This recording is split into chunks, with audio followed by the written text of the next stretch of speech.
geralmente as tias, professoras, compartilham a história de Gideão, né, para as crianças. Então Gideão desejava levar muitos homens para a batalha contra os midianitas. Juntou um grupo de mais de 20 mil pessoas. E Deus vai estabelecer critérios para que restringisse a quantidade de homens. E vocês sabem muito bem, isso está lá em Juízes capítulo 7, e você pode ver essa história. Por que Gideão queria levar uma quantidade enorme de homens? Eram mais de 20 mil homens. Aí Deus diz: é muita gente, vamos estabelecer um critério. Manda esses homens beber água. Está ali o lago. Aquele que chegar no lago e tacar as ventas dentro, lá na ponta do lago. E aqueles que chegarem e levar a mão à água e trazer a boca, colocam para o outro lado. Quantos sobraram? Foi esse critério? 300. Deus disse: vai, leva esses homens, eu darei a vitória contra os midianitas a vocês, a Israel. E apenas 300. E Deus vai dizer: sabe por quê? Que é para vocês não ficarem pensando que vocês foram os vencedores. E a glória seja para quem? Para vocês e não para mim. Pode ler isso, irmãos. Isso está em Juízes. E o Senhor fez isso. E limitou a esse número de... pastor, isso é verdade. Olha como Deus queria ver desta forma. Queria que acontecesse desta forma. Porque 20 mil homens com 2 mil e poucos homens de inimigos, o que iria acontecer? Ia dizer: rapaz, é porque o exército era grande. Mas não, com 300 homens a situação é diferente. Hoje nós estamos vivendo um conflito. Israel está vivendo um conflito com nações super poderosas. Israel tem um poder bélico invejável, uma estrutura muito organizada. Mas nós sabemos que o poder não é de Israel. O poder é de quem, irmãos? É de Deus. E que o salmista diz em 122:6: orai pela paz de Jerusalém, sejam prósperos os que te amam. Ore por Israel. É um país do tamanho do estado de Sergipe. É como se fosse um grão de mostarda, né, em relação à melancia, em relação a países enormes. Olha o tamanho de Israel. É um riscozinho na parede contra o Irã. Olha o tamanho, a extensão territorial do estado, do país chamado Irã. Quem está lá, meus irmãos? Nada vai acontecer com Israel se não permitido por quem? Por Deus. As muralhas de Jericó, meus irmãos, muito conhecido, as muralhas de Jericó, elas ruíram. Deus diz: toque as trombetas. Quantas vezes? 7 vezes. Quantas vezes? Não. 13 vezes. Toque as trombetas. 13 vezes. Ele mandou fazer isso 7 dias.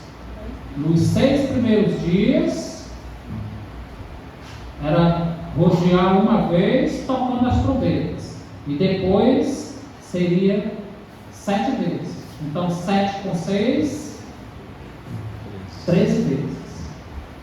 Cuidado, as pegadinhas, né? Então, no último dia, foi que eles rodearam 7 vezes. Então, tudo da cidade, quando eles rodearam ali, isso está em Josué, capítulo 6, versículo 20. Né? Tudo quando o Senhor disse: vocês rodeiem a cidade tocando as trombetas. No último dia, que é o 7º dia, vocês vão fazer isso 7 vezes.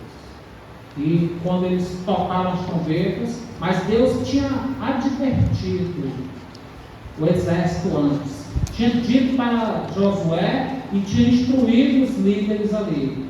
Tudo, todo o ouro, toda a prata, tudo que é precioso ali de ouro, de prata, de bronze, de ferro, deve ser recolhido para onde? Para os tesouros do Senhor. As demais coisas, todas elas estavam o quê? Condenadas. E aí o que fez Acã? Acã observou algumas coisas, capa, ouro e prata, e se apoderou daquilo ali. E levou e escondeu no meio da sua tenda, cavou um buraco e enterrou ali. E o que foi que aconteceu? Israel perdeu a batalha naquele dia. Um exército enorme perdeu a batalha e saiu em retirada por causa do inimigo. E o que Deus exigiu? Que a família, que a pessoa que cometeu estas coisas fosse punida. E tudo, a sorte caiu sobre a tribo de Acã, sobre a sua família, e tudo foi destruído. Por quê? Porque ele pegou as coisas que pertenciam a quem? Pertencia a quem, irmãos? Tudo que estava lá, os despojos, ouro, prata, pedras preciosas, pertencia aos tesouros de quem? De Deus. O que ele fez? Ele pegou uma parte e escondeu. E por causa disso, Israel perdeu a batalha. E disse: eu não posso ir com vocês. Tem pecado no vosso meio. E foi manifesto o que estava acontecendo. Como é que isso se aplica a nós, meus queridos, nos nossos dias? Você sabe como é que isso poderia se aplicar a nós nos nossos dias? Nós temos mandamentos bíblicos para devolvermos para a casa do Senhor aquilo que pertence a Ele. Quantos concordam que a gente tem mandamento bíblico nesse sentido?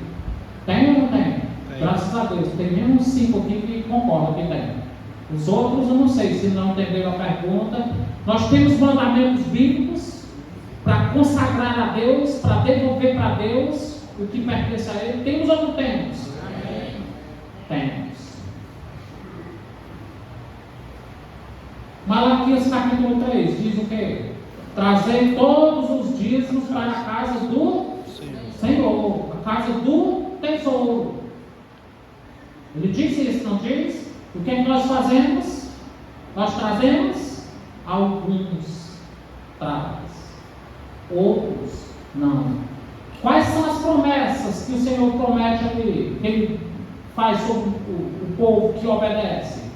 Trazei todos os dias da casa do tesouro, para que haja mantimento na minha casa. E provai-me nisto, se eu não vos abrir as janelas do céu e derramar sobre vós o quê? Bênção sem medida. Ele diz mais: por vossa causa repreenderei o devorador. A vossa vide do campo não será estéril. Ou seja, Ele vai abençoar. E o que é que as pessoas fazem?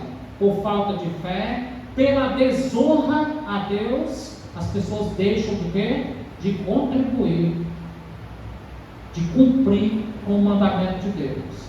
Preferem enveredar no caminho de alguns pregadores do YouTube aí, que dizem: essa mensagem agrada. Aquele que está escutando, aquele que não contribui com a obra do Senhor, se agrada demais quando ele encontra um doido desse pregando aí no YouTube, dizendo que não é mais para dedicar dízimos e ofertas, que Deus não precisa de dízimos e ofertas. Meus irmãos, Deus não precisa dos nossos dízimos e ofertas, é verdade, mas é através da consagração de dízimos e ofertas que nós trazemos para a casa do Senhor, que Ele vai derramar as suas bênçãos, Ele vai olhar a obediência que nós temos para com Ele. Deus quer que nos exercitemos nesta fidelidade. Ele quer ser glorificado com isso, com a nossa obediência. Como as muralhas de Jericó, elas ruíram pelo fator obediência. Onde é que você está vendo trombetas sendo tocadas e conseguir derrubar paredes, muralhas de grandes espessuras. Deus estava exercitando o povo de Israel em quê? Na obediência. Eles alcançaram o que eles desejavam pelo fator obediência, sim ou não? As muralhas caíram, sim ou não? Sim. Olha que coisa importante, meus irmãos. A obediência. Não existe nenhuma possibilidade de glorificarmos o nome de Deus sendo pessoas o quê? Desobedientes. Sendo pessoas rebeldes contra aquilo que Deus estipula. Não existe. Se você diz, eu estou glorificando o nome de Deus, sendo desobediente aos seus princípios, aos seus mandamentos, é outra coisa. Você não está sendo obediente. Não existe nenhuma possibilidade de glorificarmos o nome de Deus sendo desobediente. Não existe. Deus nos criou para o louvor da sua glória, meus irmãos. Deus requer essa glória. Ele cobra isso. Em Malaquias, alguém olha Malaquias, por favor. A igreja abre Malaquias 1, verso 6. É Deus requerendo isso. É Deus requerendo honra, obediência e glória do seu povo. Olha só, Malaquias capítulo 1, versículo 6. A igreja toda, por favor.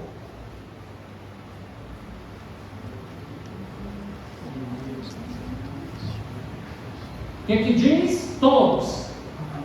O filho honra o pai e o servo ao seu senhor. Eu sou pai, onde está a minha honra? Deus é o que, meus irmãos? Deus é pai? Sim ou não? Aí ele está dizendo assim: e se eu sou pai, você me considera como pai? Aí, se eu perguntar assim, vamos fazer um teste aqui. Quantos consideram Deus aqui como pai? Levanta a mão. Quantos consideram Deus como pai? Pronto. Você considera. Todo mundo aqui considera Deus como pai. Correto? Aí qual é a pergunta que Deus está fazendo? Se eu sou pai, cadê a honra? Que deve ser dada a quem? Ao pai, que é Deus. Cadê a honra? Então o que é que Deus está fazendo aqui, meus irmãos? Ele está satisfeito com isso?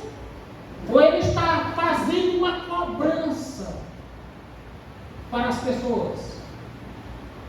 Sabe, meus amados, aqui, esse contexto aqui é um culto que estava acontecendo nesses dias, 400 anos antes de Cristo aproximadamente.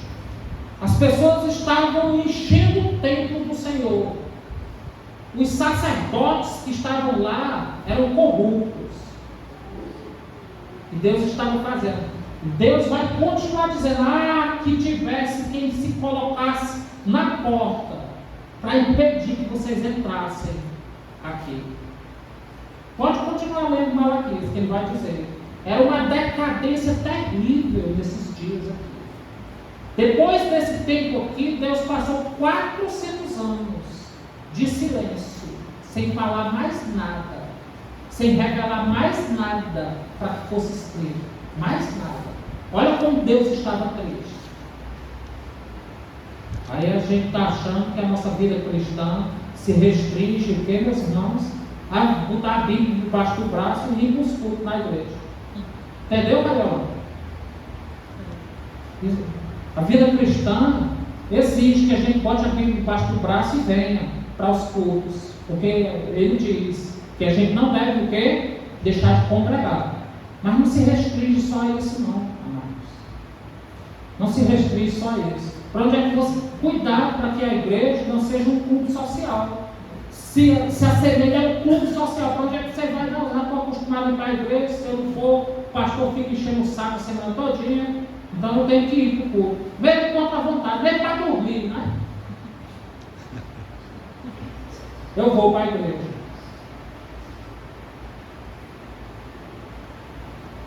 Entendeu, irmãos?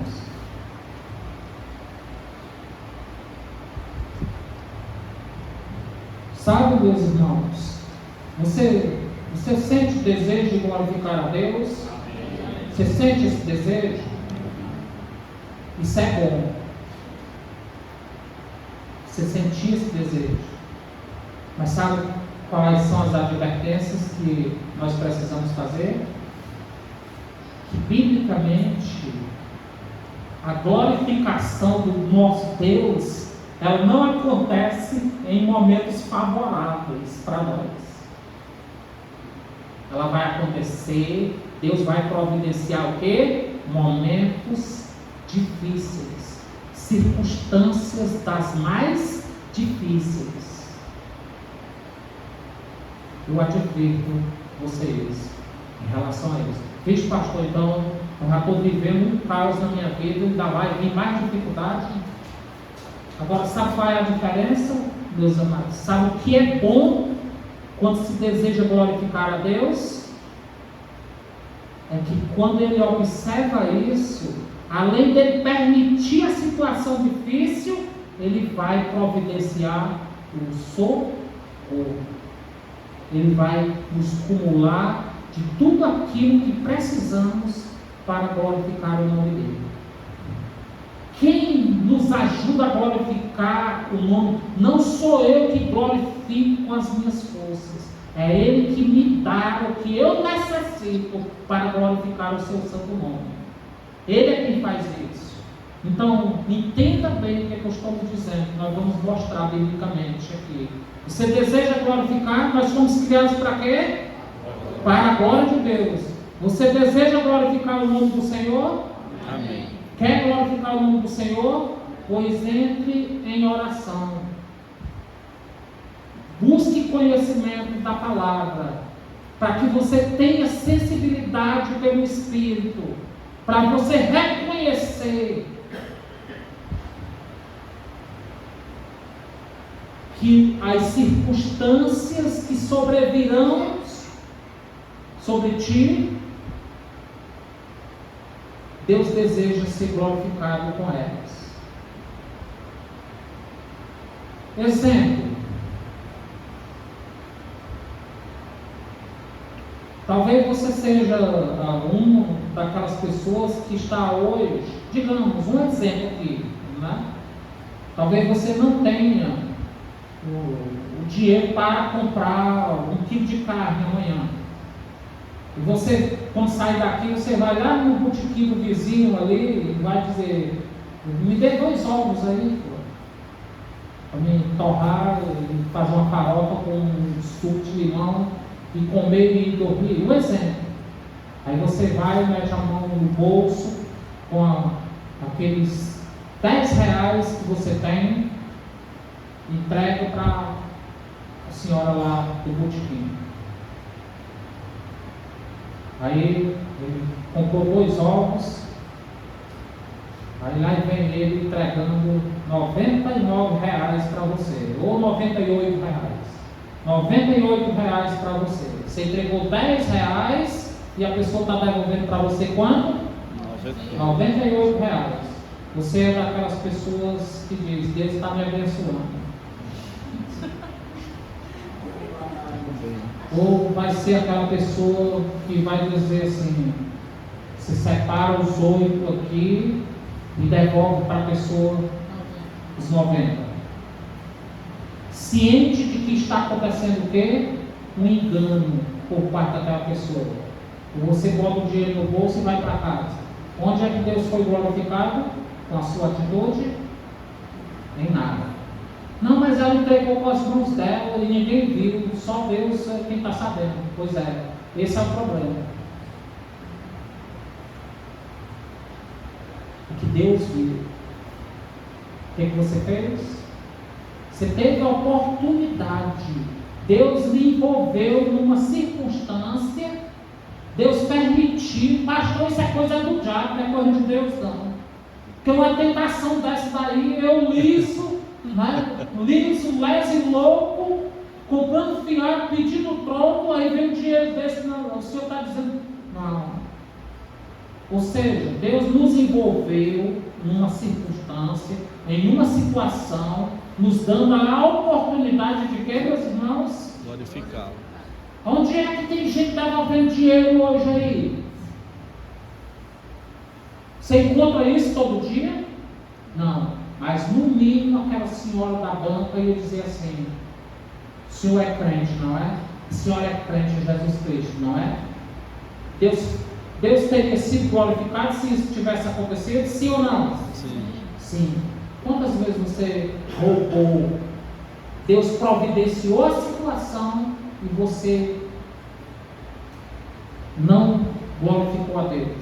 Pelo contrário, Satanás saiu dali pinotando de alegria, debochando de mim ou de você diante de Deus.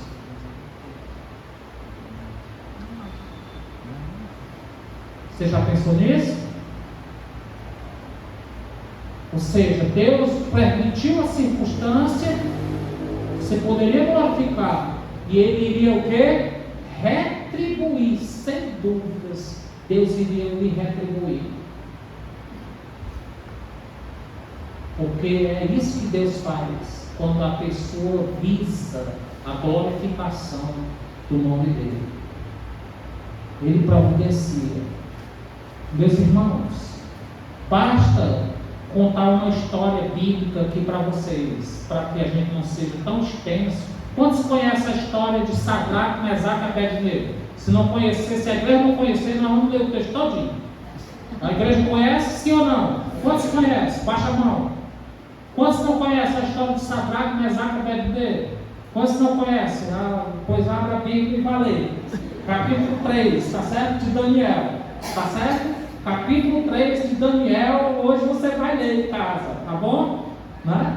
Capítulo 3 de Daniel é a prova de que aqueles 3 homens foram submetidos diante do reino, né, da Babilônia, quando o rei Nabucodonosor mandou construir uma imagem para ele, e que todo mundo, por um espaço de 30 dias, tinha que fazer o quê? Aliás, todo mundo teria que se curvar no dia da consagração daquela imagem, todo mundo teria que se curvar diante da sua imagem. Quando fossem tocados todos os instrumentos, todo mundo que estava ali para a consagração da imagem teria o quê? Que se curvar, se ajoelhar, prestar culto àquela imagem.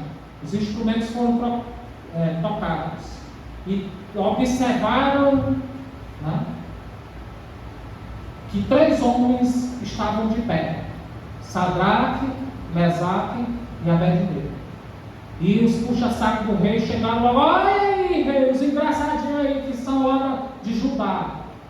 Eles não vieram, eles não fazem caso da imagem do rei. Eles não se prostraram diante da imagem. "Espera aí, menino, que eu vou já lá investigar esse negócio." Aí o próprio Nabucodonosor, o rei, vai lá falar com eles.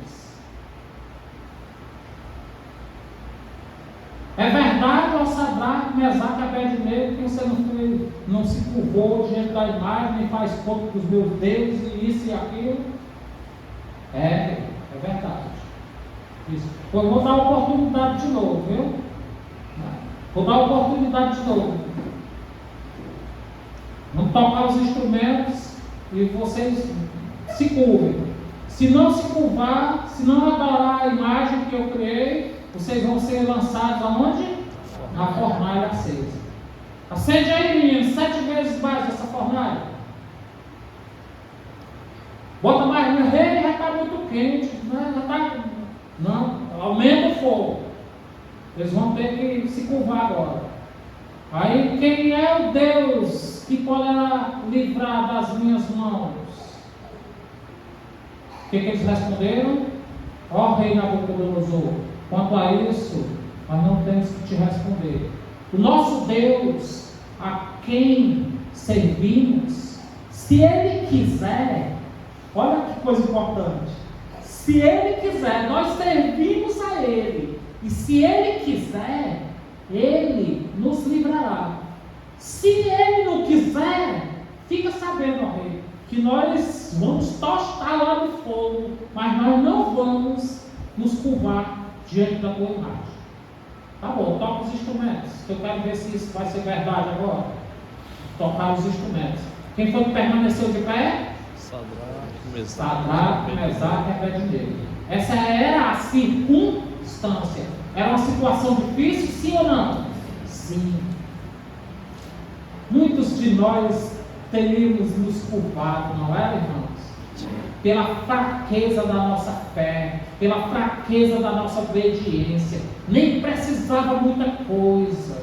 Nós estaríamos curvados já. Mas eles não, pela segunda vez eles ressaltaram diante de toda aquela multidão a importância que Deus tinha na vida deles. E eles foram lançados. As pessoas que lançaram já morreram queimadas, não foi? Aí quando eles caíram os 3 lá dentro, o que morreu Abissai? Nós lançamos 3. Estamos vendo quantos? 4. E o quarto que nós estamos vendo tem um aspecto semelhante ao Filho dos deuses. O que eu disse para vocês? Você deseja glorificar a Deus? Deseja. Deus vai providenciar a situação. A situação geralmente vai ser situação difícil para nós. Porque onde é que está a glória? Em querer glorificar nas coisas fáceis. Onde é que está a glória? Onde é, irmãos? O que está sendo exigido? Como é que se mede a fidelidade se não diante de coisas difíceis?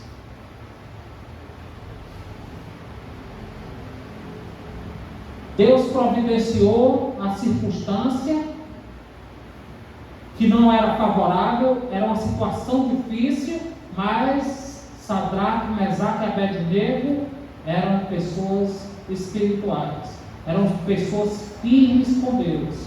E quem foi que se levantou? Deus não deixa a obra pela metade. Meu filho quer me glorificar.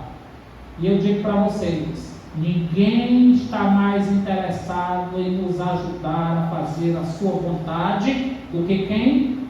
Do que Ele mesmo. Você deseja glorificar a Deus? Espere a circunstância. Vai ser uma situação fácil para você? Não, vai ser uma situação que vai exigir algo de você. Vixe, pastor, então esquece esse negócio que eu disse agora há pouco tempo que eu queria glorificar a Deus. Sadraque, Mesaque e Abednego se mantiveram firmes, foram parar na fornalha. Quem foi que se levantou para socorrê-los? Quem foi a igreja que se levantou para socorrê-los? Deus.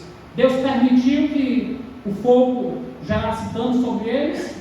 Não. A glorificação está exatamente nisso, meus irmãos. Deus queria ser visto. O que Nabucodonosor fez? Estabeleceu um decreto que todo mundo agora deveria fazer o quê? Adorar. Temer e tremer diante do Deus Sadraque, Mesaque e Abednego. O Senhor foi glorificado com a atitude dos 3 servos? Sim ou não, igreja? Sim. E muitas outras oportunidades Deus está providenciando no dia a dia nosso. Essas coisas ainda continuam acontecendo. São outras fornalhas, são outras covas de leões, como Daniel também teve a oportunidade de glorificar o nome do Senhor. Então mentalize isso. Deus está permitindo. Hoje não tem o Império Romano, mas nós temos coisas piores do que o Império Romano naquela época. Sabe, os irmãos naquele primeiro século eram partidos no meio, cerrados no meio, colocados entre os troncos de árvores para serem cerrados, eram comidos pelos leões. Traz aí, menino, um bocado de crente que foi preso lá em Jerusalém, traz para cá para divertir a gente aqui. Aí botava eles dentro daquele coliseu romano. Eles eram comidos pelos leões. Que chance tinha essas pessoas diante daqueles leões famintos, gigantes? Qual era a chance que essas pessoas tinham? Não. Mas cheire a sua Bíblia, que você vai sentir cheiro de sangue. Deus queria ser glorificado em tudo isso. Se você ler 2 Coríntios capítulo 11, você vai ver o que o apóstolo Paulo sofreu. Foi só um pouquinho do que ele escreveu, do seu sofrimento, para que a Bíblia pudesse chegar até nós, para que igrejas pudessem ser fundadas, para que a obra missionária progredisse. Você tem a oportunidade de dedicar. Deus dá 100% de tudo para você. Ele exige apenas 10% do seu salário, daquilo que Ele lhe dá, porque Ele deseja ser honrado e ser glorificado. Você rouba a Deus. Aí depois está pedindo esmola diante da igreja, está passando fome, está passando por dificuldade, a luz cortada, a Cagés chegou com o facão para cortar a água, está pedindo água do vizinho, farrugado. Aí que tipo de crente, meus amados, vai viver diante de uma situação dessa? Eu tenho certeza que não tem nenhum crente fiel ao Senhor vivendo esta situação diante da sua igreja. Não existe isso. O salmista diz o quê? Fui moço, já agora sou velho. Jamais vi o quê? Um justo desamparado, nem a sua descendência a mendigar o pão. Você rouba de Deus e mais tarde você vai ter que gastar com prejuízo no carro, com medicamento, com doença, com isso e aquilo. Esse é o devorador dos nossos dias. Malaquias 3, o devorador era o gafanhoto, que comia as plantações. Mas o gafanhoto dos nossos dias, nós estamos em uma outra era. Mas a obediência requerida, a honra a Deus, que ele pediu em Malaquias 6, 1:6, filho, honra o pai e serve o seu senhor. Se eu sou pai, cadê minha honra? Se eu sou senhor, cadê o respeito para comigo? Ele não disse isso? Estão entendendo, irmãos? Então, nós devemos estar cientes, aproveitarmos as oportunidades, ter atitudes que refutem o nosso ego, atitudes. Nosso maior adversário, ou um adversário tão poderoso quanto Satanás, que deseja roubar a glória de Deus, se chama nosso ego, o nosso orgulho. Nós queremos fazer as coisas para serem vistos. É o nosso coração corrupto, desejoso de ser visto. Lembra que Jesus combateu lá em Mateus, no Evangelho de Mateus? Se você vai fazer alguma coisa com a sua mão, esconda o quê? Com a direita, esconda a mão esquerda, para que não veja. Se você deseja fazer, não seja aquela pessoa que vai orar lá nas praças, gritando no meio da rua por lá. Ele diz, com o intuito, com o desejo de ser visto por quem? Pelos homens. Aí ele diz, se você fizer desta forma, você já recebeu a recompensa. Porque qual era o seu intuito? Ser visto por quem? Pelos homens. É nas praças mesmo. Você quer ser visto? Vá para a praça. É isso mesmo. É o lugar certo de se mostrar, de buscar a honra. É fazer as coisas para as pessoas verem. Mas o Senhor diz, você quer ser visto, quer ser contemplado, respondido, atendido por Deus? Entra no teu quarto, fecha a tua porta, fala em secreto, que em secreto Ele te recompensará. Então o nosso maior ladrão de honra e glória do nosso Deus se chama quem? Nosso ego, que a gente deseja ser visto por nós mesmos. A gente quer se exaltar, e isso é culpa de quem? Do nosso coração corrupto, que nós temos. Todos nós temos um coração corrupto, sim ou não? Sim. Temos. Jeremias 17, 8 e 9 diz, enganoso é o coração, mais do que todas as coisas, e desesperadamente corrupto. Quem o conhecerá? Eu, Senhor, esquadrinha o coração. Eu provo os pensamentos, para dar a cada um conforme o fruto das suas ações. Nosso coração, natureza velha, é concorrente contra o Espírito Santo. Paulo, no capítulo 3 de Colossenses, diz que nós devemos fazer morrer a nossa natureza terrena, que vem acumulada de inveja, de tudo quanto não presta, de prostituição, de tudo quanto é ruim, está anexo à nossa natureza pecaminosa. Então, um coração desta natureza deseja roubar a glória que pertence a quem? Que deveria ser dada a quem, meus amados? A Deus.